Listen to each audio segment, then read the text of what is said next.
welcome to another edition of E.W. Jackson for America. Great to be with you again today.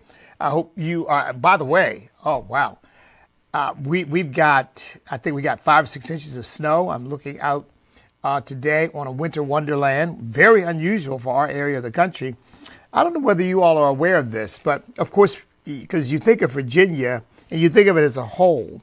But, you know, Virginia has really several kind of climate zones. So if you go out west, Richmond and beyond, you get out into the Blue Ridge Mountains, you get out in Southwest Virginia, you're going to get a ton of snow. But in the area where I live, which is the Virginia Beach, Norfolk, Chesapeake, southeastern Virginia area, we get virtually no snow. I mean, it might, every 2 or 3 years, we might get 1 or 2 inches of snow, but we go, most winters, I would say, we get no snow at all. Most winters, none. It's the warmest part of Virginia because they say it's because of the Gulf Stream that comes up and brings the warm water and I guess essentially warms the air and keeps the worst winter weather from our area.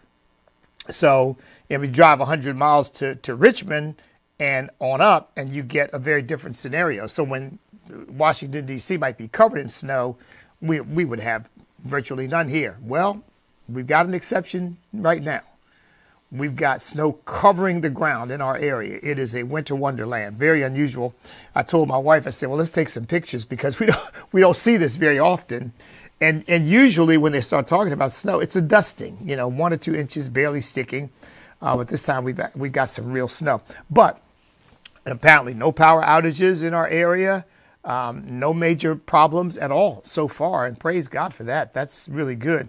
Although I went to the supermarket on, I guess, Tuesday because the snow started Wednesday. And I just had to pick up a couple things. Not that if I hadn't gotten them, it would have been no big deal. But I figured, oh my goodness. I walked to the supermarket and you would have thought it was the apocalypse. I mean, the supermarket was jammed on a Tuesday. And on a Tuesday, you don't usually see that many people in the supermarket. So people usually do their shopping, usually on the weekends. But I would say probably Monday through Wednesday are probably the slowest times at a supermarket. But this Tuesday, it was, they were in there. They were grabbing stuff, thinking to myself, it's only a few inches of snow, folks. But when you've lived in Massachusetts, as I have over 20 years, in fact, I think the year before we left Massachusetts, we had 103 inches of snow. So 4 or 5 or 6 inches. Well, I don't like snow because I spend a lot of time digging out of snow. Digging out of snow in the wintertime up in Massachusetts. I did not enjoy it. My wife loves it because she never had to do any of that. She would just look out and watch me digging in the snow and just say, isn't it? It's so romantic. It's so beautiful. And I'm out there, yeah, it's romantic. It's beautiful, all right? My experience with the snow is very different. If I never saw any more snow, believe me, I would not be frustrated about it. It'd be just fine with me. But we've got some right now. And I think most people are staying in. We have a school, for example, the Maximum Potential Christian Academy. And the school is closed today. It was closed yesterday. Closed today. And let's see. The wind chill factor 17 degrees. So it's cold. It's very cold. So that snow and ice is going nowhere right now. And, areas like ours, we don't have any snow plows to speak of because we don't get any snow. So these city administrations don't spend money buying a bunch of snow plows because they would just sit. They're worthless. They'd be worthless until you get something like this. Then you wish you had some. But, what happens normally is the temperatures rise. I mean, Saturday is going to be in the 40s, and by Sunday it's going to be in the 50s. So I'd say by Sunday evening, all the snow will be gone pretty much. You probably won't even see any of it. But at any rate, just look, I am not a weatherman, but I can play one on my own podcast. Okay, so just thought you might get a kick out of all of that. For a place that doesn't get any snow, when we do get it, it's like the end of the world. But I'm sure most people are sitting at home, looking out the window, enjoying the sight of Winter Wonderland. I already mentioned to you, and I'm going to probably be doing this on a regular basis. We have our Stan Awards dinner coming up on May the 16th. And you know what? I need to print out a flyer so that I can show that to you all, because I do it. You know what? I'll tell you what I'm going to do. I'm going to show it to you because I do have it here. I think this is... I don't know what you can do with this, but I'll show it to you anyway. This is my sort of prehistoric, rudimentary use of the technology. I mean, it'd be great if I could push a button and have it spit up on the screen, and but I'm not there yet. So that's our Stan Awards dinner coming up, and now I've got the honorees: Robert Woodson of the Woodson Center, Tina Deskovich and Tiffany Justice of Moms for Liberty, Kevin Freeman of Liberty Ranch, Stacy Washington of Stacy on the Right, she's a radio host, and Walter Hoy of the Issues for Life Foundation. It is going to be a great event, folks. Tickets are $150 because, believe it or not, folks, these days, and it's up in Northern Virginia, it costs $100. Actually, we charged $125 last year, and it cost us $125 per dinner. I mean, and of course, you don't make any money off the sale of these tickets, because by the time you put all the other expenses for this, that, and the other, you've got to pay for security, and you've got to pay for sound, and you've got to pay for video, and you've got to, it's just a bunch of little things that I know go into these things.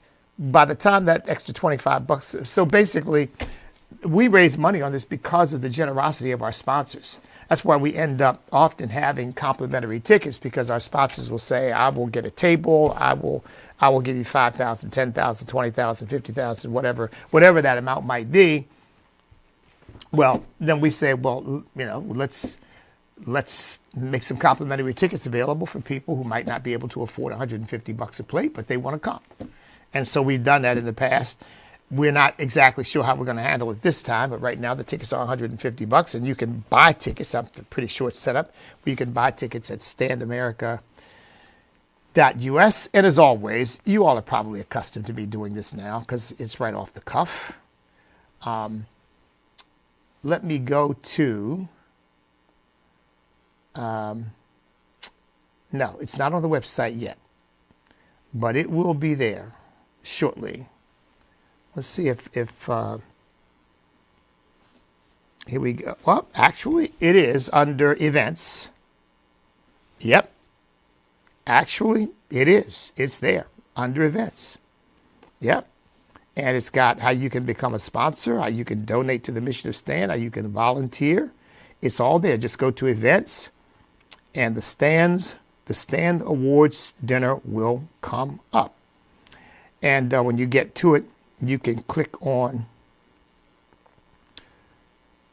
well, I see everything except, I don't see purchasing tickets on there. I see become a sponsor. I see donate to the mission, volunteer to help.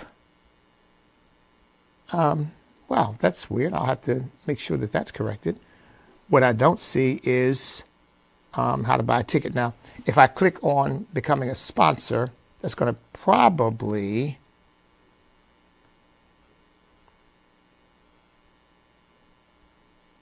Yep, that brings me to the page where you can buy tickets. Yep. So, but it just doesn't have it on the actual ticket page. So, standamerica.us, click on events in the menu, and it'll take you right to the Stan Awards dinner. First, that'll be the first thing that comes up. So I want to commend my staff. They're ahead of me, because I didn't really even know that it was on the website, but it is. I didn't know for sure. I hadn't really talked about it, but they're taking care of it, and God bless them for it. Okay. All right. Let's get down to the meat of things, shall we? This week, I've been talking about the reality of the Democrat Party and the left being a cult. And I talked about that on Wednesday, and then that Tuesday, actually. And then yesterday, I confirmed that by talking about this entrepreneur who said, yeah, that basically the Democrat Party, the colleges, the universities, in other words, all the apparatus of the left, he said they become a pagan religion. And I said, well, there you go. And then I talked about Senator Tommy Tuberville saying, they're really a satanic cult. And I said, and that's a fairly accurate description. And I went back and looked at, there were people back in, one Democrat woman back in 2021 who said, yeah, the Democrat Party is definitely, and I say she's a Democrat, she had been a Democrat, but she was also a member of the Children of God cult. She come out of the Children of God cult. And she said back in 2021, yeah, the Democrat Party is definitely a cult. And she would know because she had come out of a cult. So she knows what they look like. She knows what they look like. And so I wanted to pursue this a little bit, and then I think develop a little bit more, and we'll talk about some specific issues as we do this, but then develop a little bit more, okay, that's okay to say that, but then what are the implications? Okay, how does that help us to say that? How does it help us to know that? What should we do differently in light of that? And I think that's something we've got to continue to kind of tease out and unpack so that this has real impact on ultimately destroying this cult. Yeah, because that's really the game, right? You really want a cult destroyed. Short of that, what you want to do is pull people out of it. Have people wake up and realize what they're part of, and what they're part of is wrong and evil and bad and demonic. You want to pull them out of it so that they say, yeah, that's a cult, and I don't want to have anything to do with that. I distinguish because, again, the left, of course, they always point the finger at us meaning conservatives, Christian, Bible-believing Christians, conservative Republicans, because, a lot of establishment half-baked Republicans they're not conservative at all. They don't have any convictions, really. They're just politicos who think that their political fortunes are better served in the Republican Party. But we saw that with Liz Cheney and with Adam Kinzinger, that they quickly switch when it's to their advantage, right? So that means they have no real convictions about anything. Here she is campaigning for Kamala Harris and talking about we need Kamala Harris to save the country. Well, any idiot knows better than that, which tells you that whatever little so-called conservative convictions or ideas they had were about a mile wide and about a millimeter thick. It's just all superficial. But I said I distinguish because we as Christians particularly, I can't speak for all conservatives, I'm not even trying to speak for all Christians, but I really do believe that this would be the perspective of all Bible-believing Christians. Our first loyalty is to Jesus Christ, above all. And nobody even comes close to competition with him. Nobody. So therefore, if you are operating in agreement with his word and with him, I am with you. And if you are not, I am not with you. I told you all before. I got criticized for not supporting Barack Obama. How can you as a black man not support the first black president? And I essentially said he's demonic. I said he's not with Jesus, and so I'm not with him. In fact, one of the biggest controversies I stirred up, I was on Victoria Jackson. You all remember Victoria Jackson? She's just been criticizing. She's one of the originals on Saturday Night Live. She's become a Christian since. But I did a program with her, flew to Atlanta to do a television program with Victoria Jackson. And I said on Victoria Jackson's program, she had a television program, I'm not sure what network at that point, but I said the idea that Barack Obama is a Christian is laughable. Oh my God, what did I say that for? Oh, the demons just came out of the woodworks. Who do you think you are? Questioning his Christianity. Well, Jesus said, by their fruit shall you know them. A man who is pro-killing unborn babies, a man who is pro-homosexuality, in my view, obsessed with it. I think the man, look, Climate change, Islam, and homosexuality are Barack Obama's three primary preoccupations. Now, I wasn't going to support that. I don't care what the color of his skin is. But I think most people who just really step back and look at him objectively say, well, he's a syncretist. He doesn't really believe much of anything except in Barack Obama.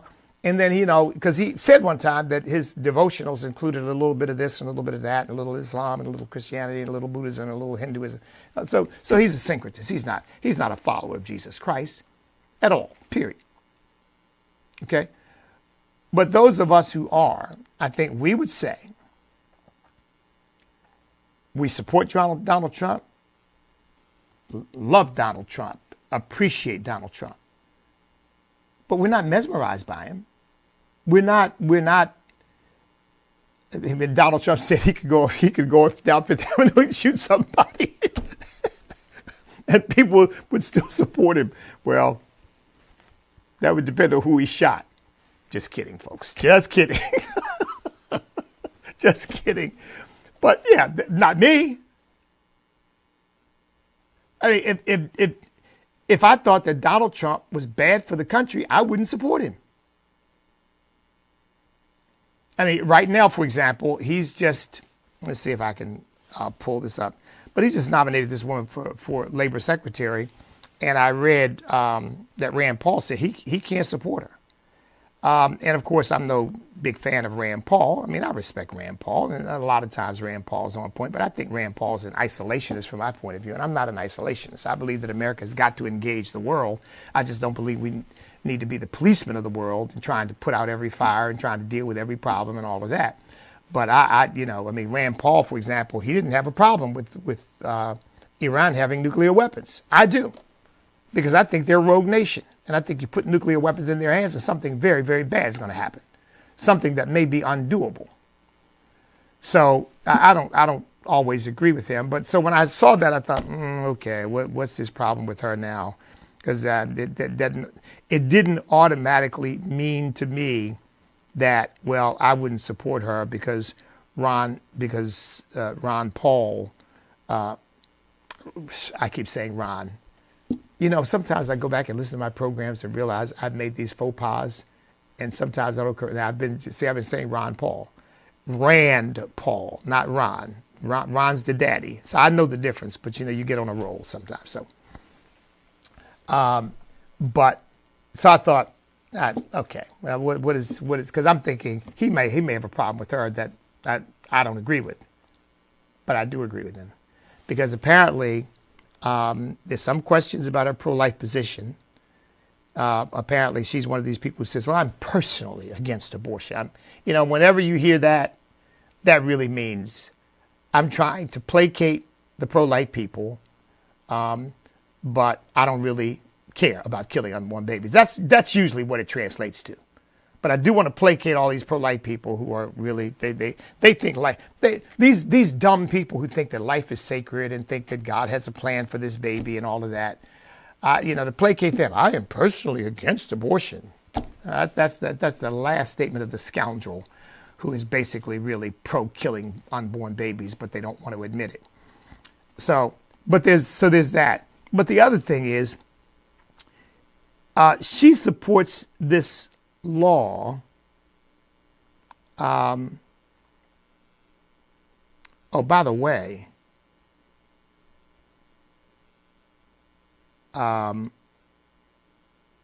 she's apparently done some work with Planned Parenthood, so she's got some serious questions. There's some serious questions about her pro-life bona fides.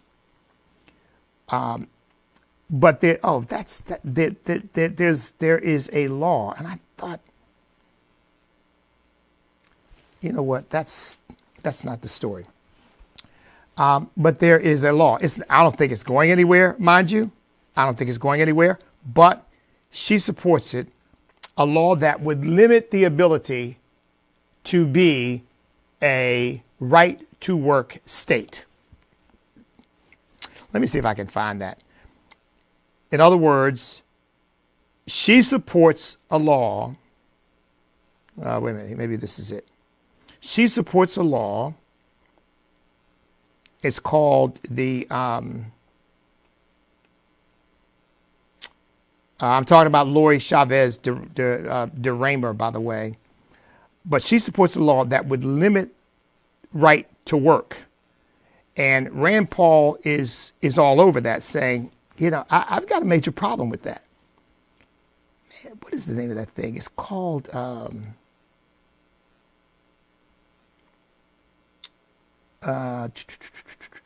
you know what? I don't see it. But at any rate, that's the essence of it. It's a law that would limit right to life, limit right to work. And for example, Virginia, of course, these Democrats will change this if they can. Virginia is a right to work state. Now, folks, I've lived in a right to work state, the state of Virginia, and I've lived in a non-right to work state, which is Massachusetts. And my wife and I remember the frustration. She was a school teacher in Massachusetts. You had to join the union. If you became a school teacher, you had no, and these leftists like to run around talking about our democracy. But see, they don't really mean freedom. They don't mean individual liberty. What they mean is their own version of what society ought to look like, and then imposing that on you because they've got the majority. That's really what they mean. So it's not freedom. What they're really talking about is they're really talking about a totalitarian culture with the patina of what they call a democracy. But they're really not talking about individual liberty. So in Massachusetts, you could not work as a teacher and not be a member of the union. And as a member of the union, you had no say over money being taken out of your pay to support the union and its agenda, whether you like it or not. In a right to work state, you can't impose upon anybody the requirement that they join a union in order to work for any place. They can if they want to. They're certainly welcome if they want to, but they don't have to. And we've got a number of right to work states in our country, and apparently she supports this law. I thought I had it, but she supports this law that, again, is not likely to get anywhere, okay? Not likely to get anywhere, thank God. But it is a law, a national labor law that would limit right to work states. In other words, that would mean that some federal law would say to Virginia, you can't pass a law, in effect, that says a person can work for a union shop and not join the union. Well, I read that, I thought, oh man, I don't like that either. Because liberty is not liberty if it's collective. It's got to be individual. Liberty has got to mean my right to disagree with everybody else. Or it's not liberty. If liberty means you have a right to your own opinion as long as it agrees with us, that's not liberty, folks. And you have a right to do whatever you want to do as long as you do what we want you to do. That's not liberty.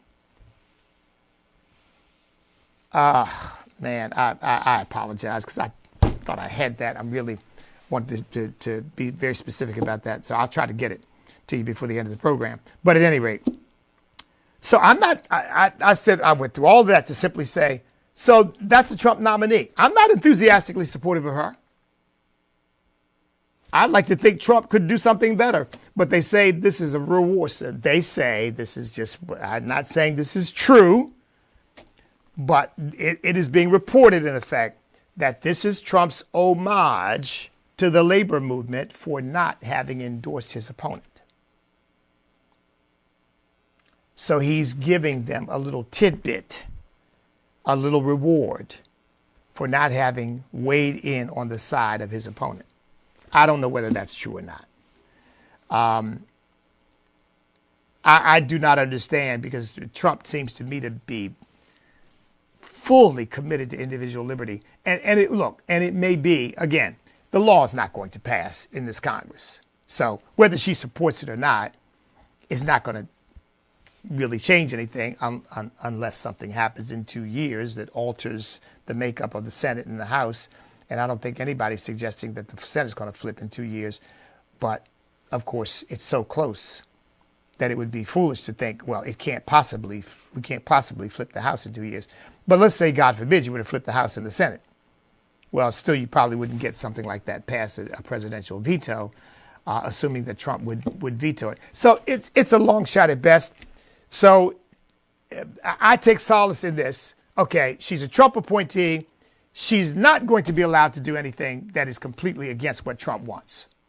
She's just not going to be allowed to do it. And if she starts down that road, she's going to get fired. Because Trump will fire you. He proved that in his first term. He will get rid of you. So in that sense, probably not a hill to die on or anything. But I'm not cheering her on. So, now here are the things I want to add to this discussion we've been having about, and I said all that to distinguish between the way we think and the way a cult thinks. Because in a cult, whatever the cult leader says, you just blindly accept and you don't question, you don't criticize. In other words, you don't think for yourself. The cult thinks for you. And that's not where Christians are. That's not where conservatives are. That's not where I've seen nothing that suggests that. I mean, right now, do you have any doubt that Trump will probably endorse J.D. Vance for president?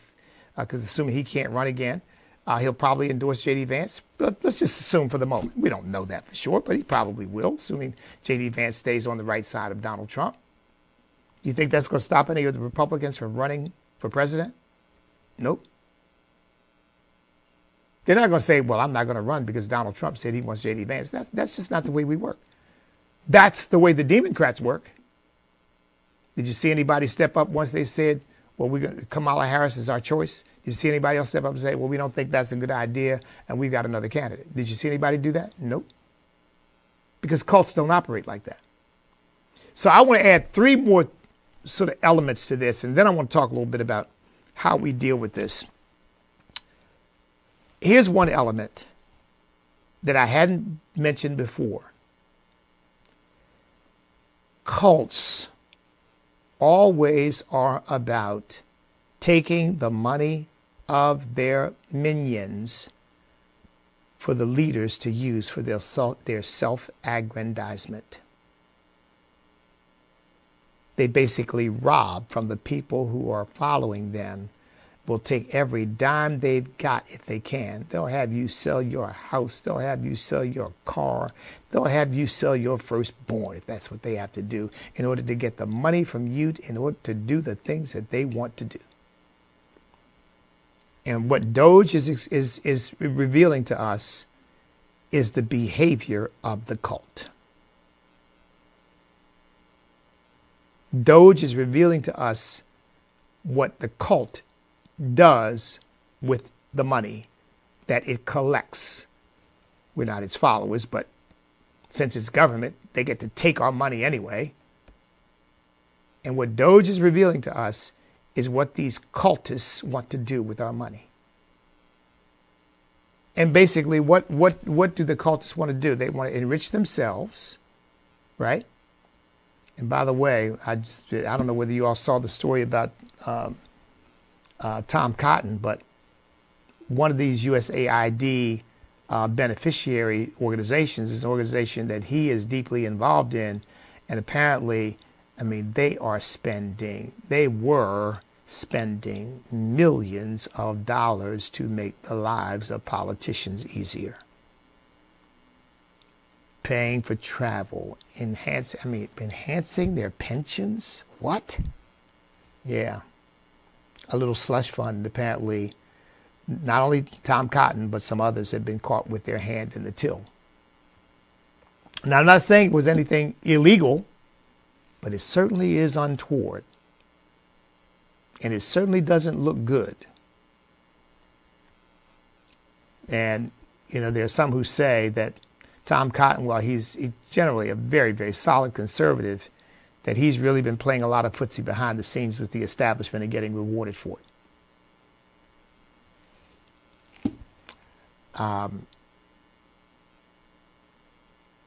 The point is, the cult controls the money in order to reward itself and to pursue its agenda, not for the benefit of the followers of the cult.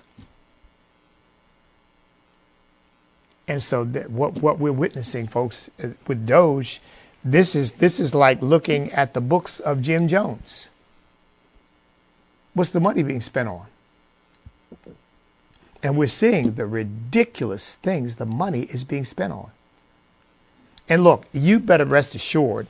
Now, Tom Cotton may be the exception, because obviously, as the two different parties get control of this stuff, you can get a situation where they say, well, we want our cut. And so you probably got Republicans and Democrats sharing in this, but it seems to be primarily Democrats, and seems to be primarily that the money is going to support their agenda. So we'll see where that all goes with. Now, again, not only Tom Cotton, but a number of other senators apparently are involved in this thing. I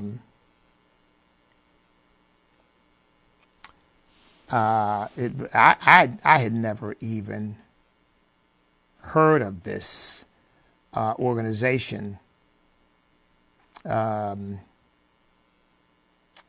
What's this thing called? The International Republican Institute. You ever heard of that? Yeah, the International Republican Institute. Look at this, folks. In 2024, it got from USAID $130.7 million.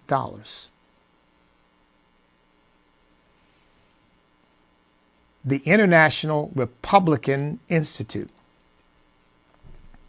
And they say it's an organization that touts global influence. $12 million for travel, and then $14 million for benefits. Now, we don't know what those benefits are. But Dan Sullivan, Lindsey Graham, Joni Ernst, Mitt Romney, and Marco Rubio had his hand in this.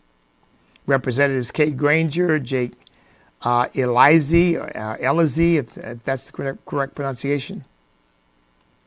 And the IRI says it's working to empower citizens in the democratic process. It doesn't sound to me like it's working to empower citizens, but again. So, folks, here again, I'm not saying, it's all and only Democrats. As you can see, that corruption spreads like the tentacles of an octopus wherever people are willing to accept it. And apparently, but now you notice the names I gave you, they're not known as conservatives, are they? They are. And again, Mitt Romney's worth a couple $100 million. What in the world is he doing? Some of these others, I'm not so sure about their personal wealth, but Mitt Romney is a very, very, very wealthy man. What is he doing with dipping into the slush fund? Because Mitt Romney is just a political hack with absolutely no convictions whatsoever, none. I just think that I don't understand. I guess he's a Mormon, and that was enough. He's a prominent, wealthy Mormon. I guess that was enough to get him elected to the U.S. Senate in Utah.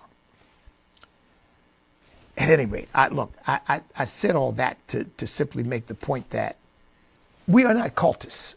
We believe in looking for truth and for facts and dealing with it as it comes. Okay?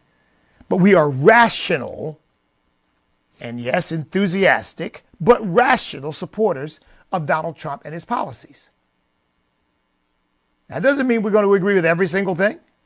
And so maybe this Lori Chavez deramer is something that many conservatives won't particularly agree with. Rand Paul has already come out against her.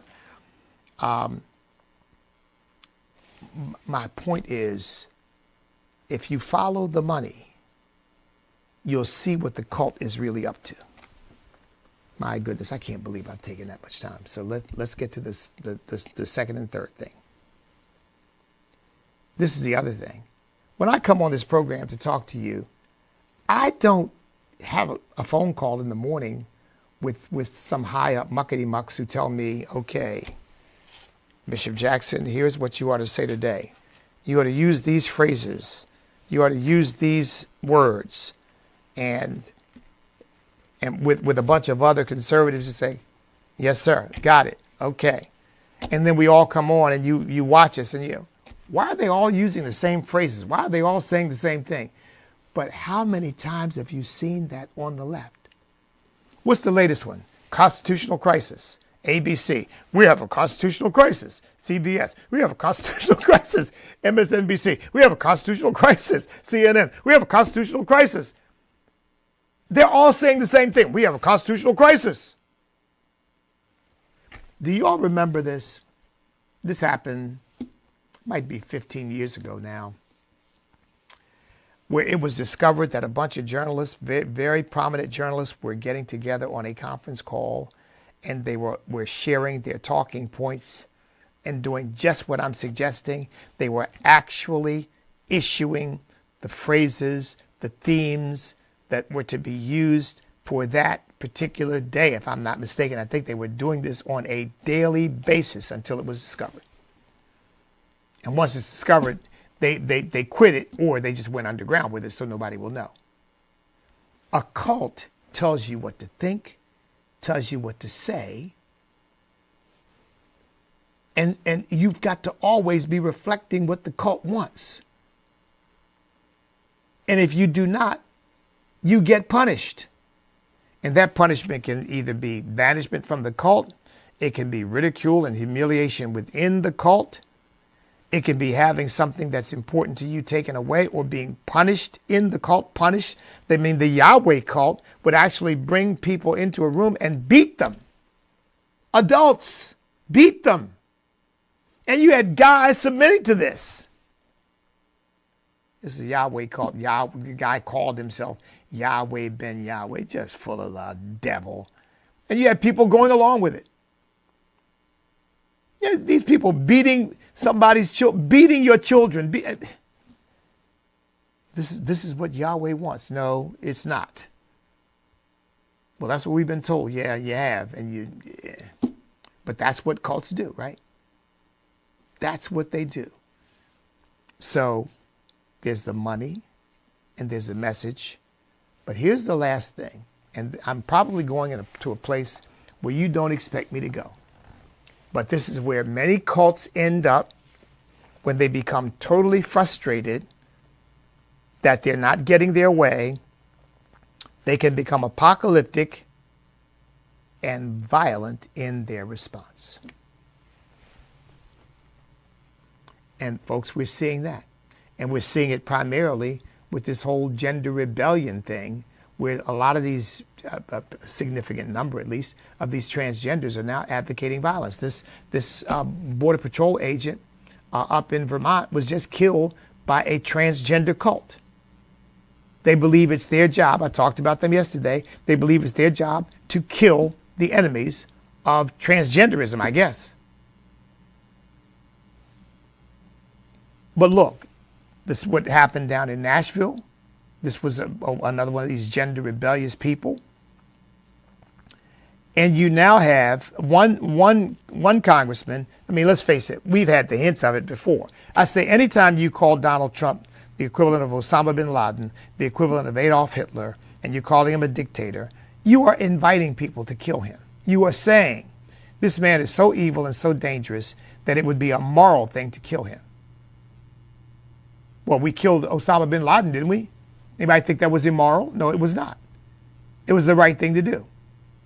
If somebody had killed Adolf Hitler, would anybody have thought that was immoral? No, absolutely not. It would have been the right thing to do.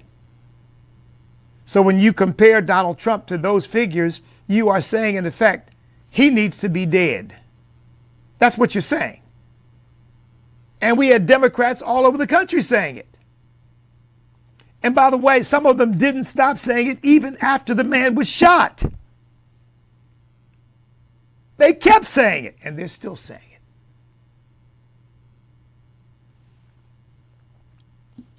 And so now we've got this sort of growing justification of violence.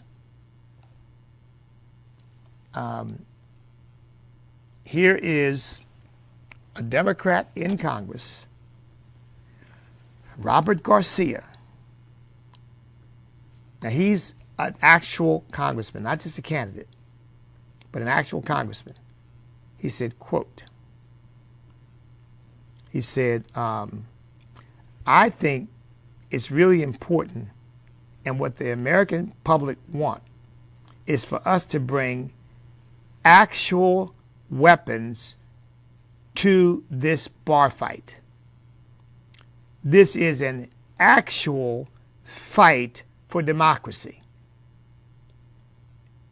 He actually said we need to bring actual weapons to this bar fight. Now, what does that mean? If I said that, or you said that, or some prominent conservative say, they're inciting violence, they're calling for violence. Have you heard this amplified? Have you heard about this guy saying this? But he said it.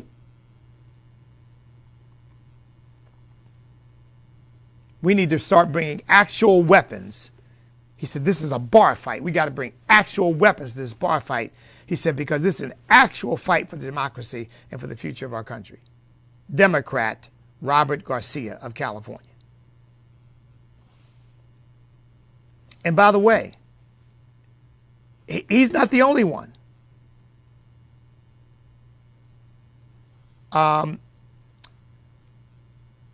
One Democrat official in Pennsylvania said that all 77 million of Trump supporters needed to be, quote, hanged by the neck until dead. Quote, a Democrat representative, Umfumi of Maryland, told his followers, start a street fight over Musk's effort to identify government waste, abuse, corruption, and fraud. Start a street fight. Because look, folks, that's where cults ultimately go. That's where the Nation of Islam went. They were killing some of their own followers, and they killed Malcolm X. I have no doubt about it that those were Nation of Islam people who killed Malcolm X, probably at the orders of Louis Farrakhan. I mean, because he was never charged, and they'd never found evidence to link him to it. And I can tell you that they promoted violence, not only against what they saw was, quote unquote, the white devil, but against anybody who they thought was standing in the way of the Nation of Islam. Look, I told you I had more than one running with them up in Boston. Oh my goodness, they hated me. They hated me because I wouldn't bow down to that racist nonsense and call Louis Farrakhan out as the idiot, racist nutcase he is. And by the way, you know, this is an aside, and I've got to get ready to go. This is an aside. I talked to some police officers during my travels one time. This was many, many years ago. And, you know, this is a sad testimony, but they said they had provided security for Louis Farrakhan coming into town and for Jesse Jackson coming into town.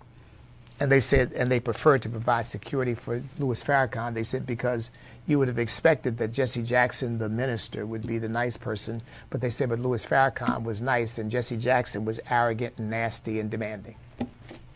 Now that's a sad commentary, isn't it? That's because Jesse Jackson is not a Christian either, as far as I'm concerned. Yeah.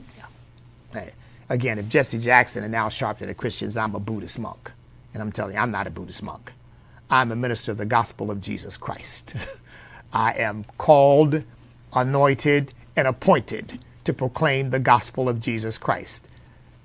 I am not a Buddhist monk, but if they're ministers of gospel, yeah, you might as well call me a Buddhist monk, because that's how out of touch with reality you are.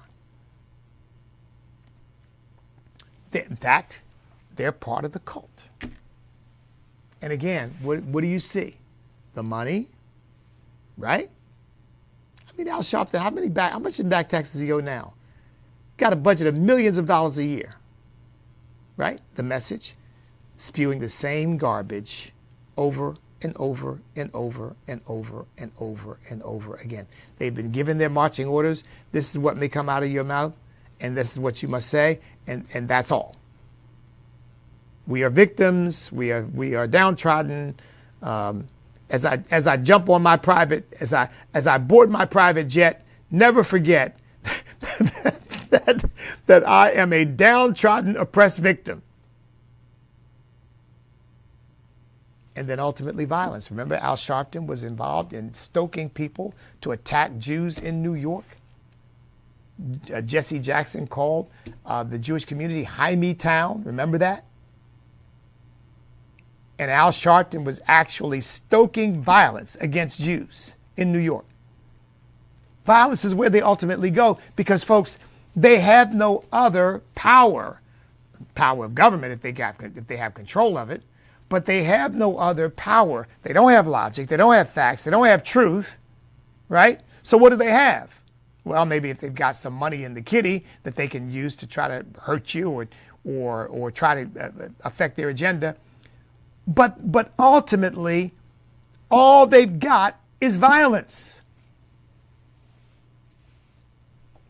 Jesus said the devil comes to what? Steal. That's a violent act. You're taking somebody, if necessary, wrenching it from them. Kill. That's a violent act. You're taking someone's life. Or destroy. That's a violent act. You're destroying what someone else is building. That's where it ultimately goes. If in fact they are a demonic cult, that's where they ultimately have to go. So I would say, watch your back. Those of you who are getting involved, we're starting stand chapters around the country. You get involved in a stand chapter and you're taking a stand against the drag queen story hour or against the baby killing operation of Planned Parenthood or something like that. Watch your back. Because that's where these people, they have no other resort. And now we see that we're hearing more and more justifications for violence. Well, after all, we have to start bringing actual weapons because this is an actual fight for democracy. Yeah, right. I say something like that, the FBI would probably be knocking on my door. Because I wouldn't say anything like that because I don't believe that.